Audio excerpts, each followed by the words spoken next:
taliyaha ciidanka booliska Soomaaliya General Daahir Saciid Saacid ayaa hambalyo u diray dadka Soomaaliyeed isagoo markaas waraysi gaar ah siinayay telefishinka Star TV waxaana uu hambalyo kadib ugu baaqay bulshada Soomaaliyeed inay ciidanka kala shaqeeyaan xasilinta amniga.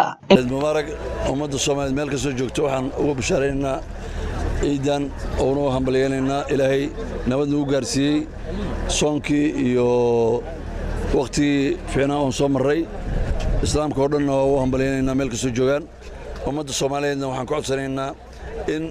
la dhowro dhiiga dadka aan waxba galabsan ee lagu daadinayo dariiqada taasna ay ka shaqeeyaan qof kasto muwaadina waa mas'uuliyad saaran ciidan kaliya maahan dawlad kaliya maahan waa hooyooyinkeena waa wiilasheeni waa gabdheen waxa banaanka lagu leenayo inaan arinta garanno oo dadku ay ka shaqeeyaan amnigooda taas inta ka bacdi waxaan codbaahiyaha Star TV aan la dhaxqaadnay dadka reer Muqdisho oo ay wajiyadoodu ka muuqatay farxadda ciida. Maxamed Axmed Jabarti oo ilaahay kullu caam wa antum bikhair ilaahay waxaan weydiisanaynaa inuu sanadkiisa inagu gaarsiiyo barwaaqo iyo nicmo alxamdulillah maanta waxaan ku ciideynaa caasimadii dalka si wanaagsan baa loo ciiday roobadaya nicmo ilaahay baa lagu jira shacabka Soomaaliyeed dal iyo dibadba waxaan ugu hambalyeeynaa ciidan oo ah ciid aad u weyn labada ciidood dadka muslimiinta ay leeyihiin waa weyn inaga wariin bishii aad iyo aad baa u mahadsantihiin TV Star TV iyo shaqaalihiisaba magacaygu waa Maxamed Cabdirasaaq Cali halkan waxa ka salaamaya dhammaan ummadda muslimiinta shanta qaaradood ee caalamka ka joogan gaar ahaan waxa salaamaya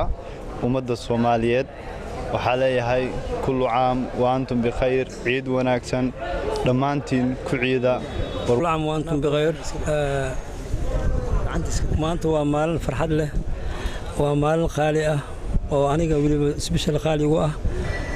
waan ku faraxsanahay waxaan maanta waxay ila tahay maalin soo martay maalintii ugu fiicnayd adduunka inay tahay xamse yuusuf maxamuud halkan waxaan ka salaamayaa dhammaan ummadda Soomaaliyeed ciid mubaarak kullu caam wa antum bikhair gaar ahaan halkan waxaan uga salaamayaa family-gayga arkay ugu horeyso hooyada Dahaba Saax Maxamed iyo dhammaan walaalaha ilmo Yuusuf Laxji magacaygu waxa weeye Bashiir Ismaaciil Cabdi salaamiya dhammaan ummadda Soomaaliyeed meel kasta ay joogaan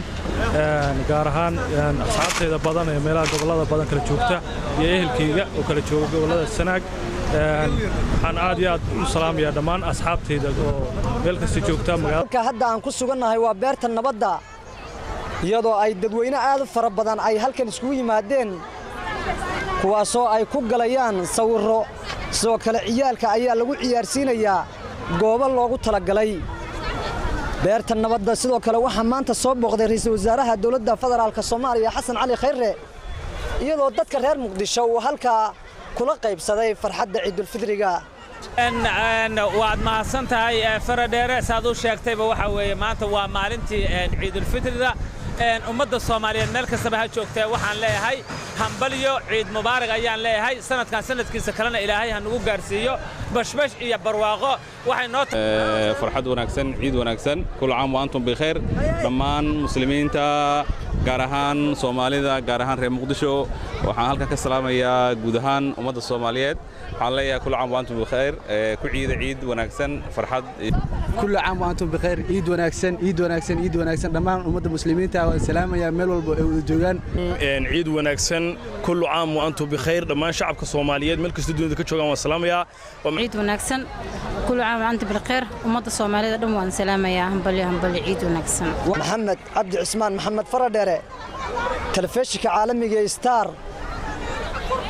magaalada Muqdisho.